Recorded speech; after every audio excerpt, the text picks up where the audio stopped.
শেষ ফোনটা।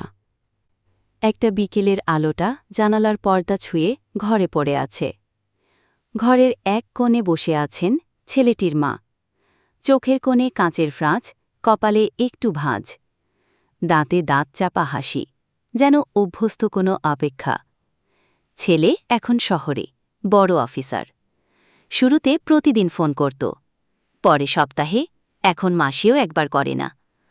মা রোজ একটা ফোনের অপেক্ষায় বসে থাকেন। আজও তাই করছিলেন।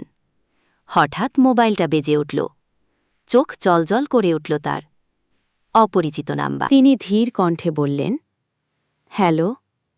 ওপাশে কেউ বলল, আসসালামু আলাইকুম। আপনি কি রহিমা বেগম? আমরা পুরনো ফোন নম্বর যাচাই করছি। মা একটু চুপ করে থেকে বললেন, না বাবা, ভুল নাম্বার। তারপর ফোনটা রেখে আবার তাকিয়ে থাকলেন জানালার দিকে। চোখের কোণে জমে থাকা জলের ফোঁটাটা তিনি লুকিয়ে ফেললেন, যেমন করে অনেক সময় নিজের ক্ষুধাও লুকিয়ে ফেলতেন। মায়ের ভালোবাসা নিঃস্বার্থ, তবে তাকে সময় না দেওয়ার ঋণ আমরা কখনো শোধ করতে পারি না।